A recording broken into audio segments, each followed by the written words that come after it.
Hey friends, I'd like to read to you one more time How the Grinch Stole Christmas. So if there's a book that's really long and has a lot of words, I like to read it sometimes 2 times so you really can understand it and hear everything and make sure you didn't miss anything.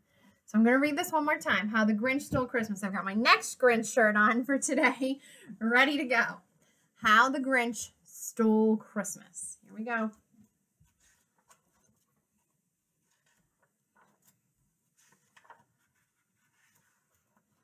Every Who down in Whoville liked Christmas a lot.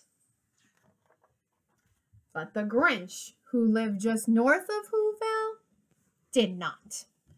The Grinch hated Christmas the whole Christmas season. Now, please don't ask why. No one knows quite the reason. It could be his head wasn't screwed on just right. It could be perhaps that his shoes were too tight. But I think the most likely reason of all may have been that his heart was 2 sizes too small. That is one grumpy guy right there. But whatever the reason, his heart or his shoes, he stood there on Christmas Eve hating the Whos, staring down from his cave with a sour, grinchy frown at the warm lighted window below in their town. For he knew every Who down in Whoville beneath was busy now hanging a mistletoe wreath. And they're hanging their stockings, he snarled with a sneer. Tomorrow is Christmas, it's practically here. Then he growled with his Grinch fingers nervously drumming. I must find some way to stop Christmas from coming.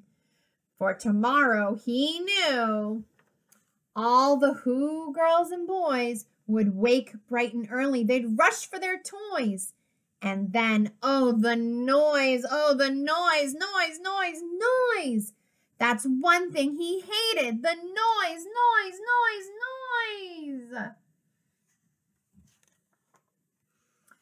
Then the Whos, young and old, would sit down to a feast, and they'd feast, and they'd feast, and they'd feast. They would feast on Who pudding and rare Who roast beast, which was something the Grinch couldn't stand in the least. I wish I had a table like that in my house so I could fit all of my friends and family in my house for a big feast. And then they'd do something he liked least of all.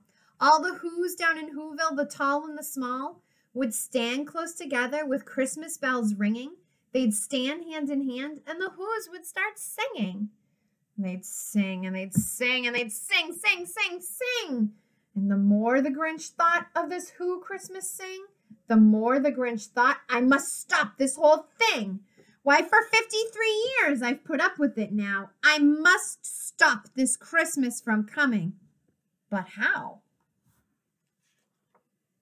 Then he got an idea, an awful idea. The Grinch got a wonderful, awful idea. I know just what to do, the Grinch laughed in his throat, and he made a quick Santa Claus hat and a coat. And he chuckled and clucked, what a great Grinchy trick. With this coat and this hat, I look just like Saint Nick.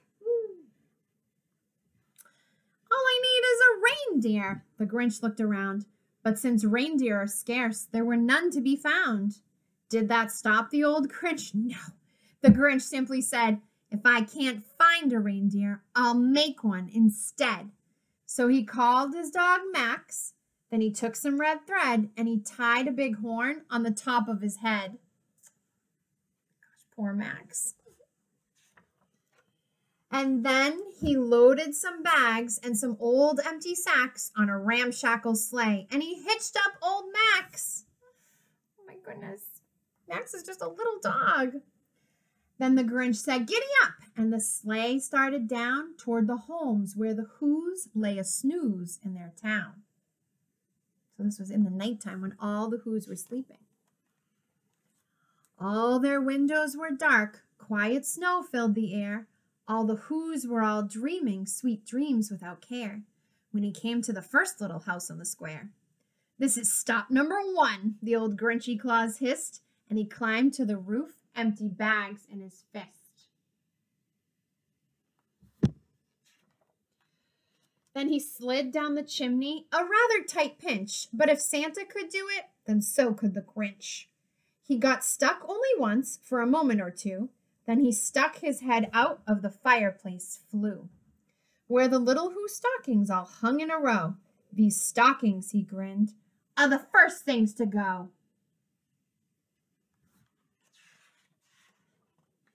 Then he slithered and slunk with a smile most unpleasant around the whole room, and he took every present.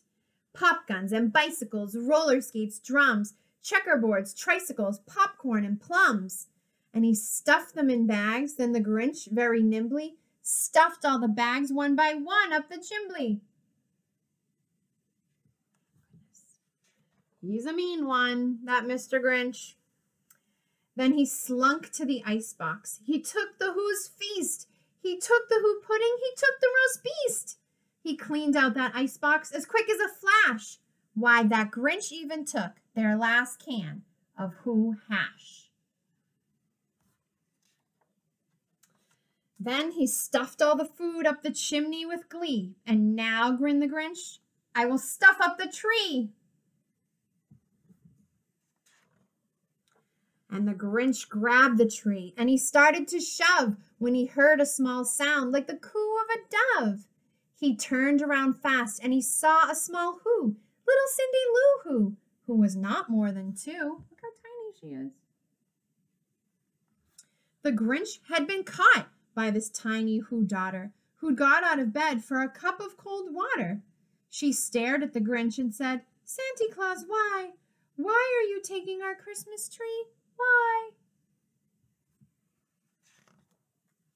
But you know that old Grinch was so smart and so slick. He thought up a lie, and he thought it up quick. Why, my sweet little tot, the fake Santa Claus lied.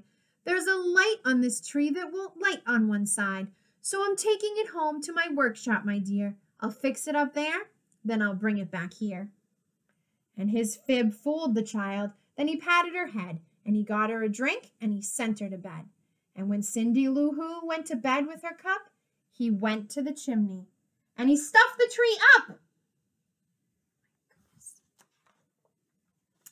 Then the last thing he took was the log for their fire, and he went up the chimney himself, the old liar. On their walls he left nothing but hooks and some wire. And the one speck of food that he left in the house was a crumb that was even too small for a mouse. Then he did the same thing to the other Who's houses, leaving crumbs much too small for the other Who's mouses. See the other mouse right there? It was 1:15, all the Who's still abed, all the Who's still a snooze, when he packed up his sled. Packed it up with their presents, the ribbons, the wrappings, the tags and the tinsel, the trimmings, the trappings. 3,000 feet up the side of Mount Crumpet, he rode with his load to the tip-top to dump it. Pooh-pooh to the Who's, he was grinchishly humming. They're finding out now that no Christmas is coming. They're just waking up. I know just what they'll do. Their mouths will hang open for a moment or two. Then the Who's down in Whoville will all cry, boo-hoo! That's a noise, grinned the Grinch, that I simply must hear. So he paused, and the Grinch put his hand to his ear. And he did hear a sound rising over the snow. It started in low, then it started to grow. Do you remember what he hears? But the sound wasn't sad. Why, the sound sounded merry. It couldn't be so. But it was merry, very. He stared down at Whoville. The Grinch popped his eyes. Then he shook. What he saw was a shocking surprise. Every Who down in Whoville, the tall and the small, was singing without any presents at all. He hadn't stopped Christmas from coming. It came. Somehow or another, it came. Just the same.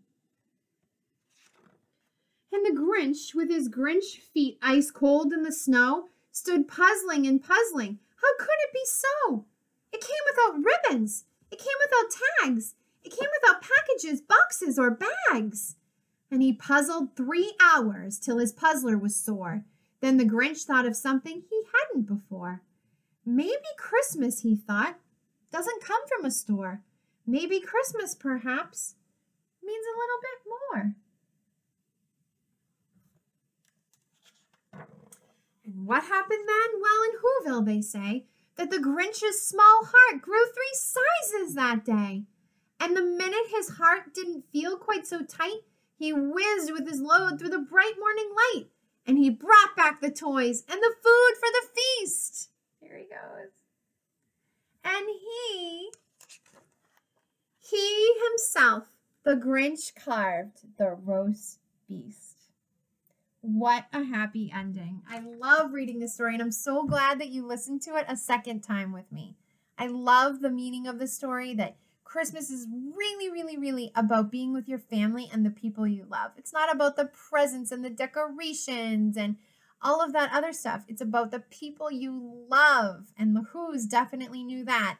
That's why they were all singing, even without all their presents and the feast and the decorations. All right, friends, I'll see you soon. Bye.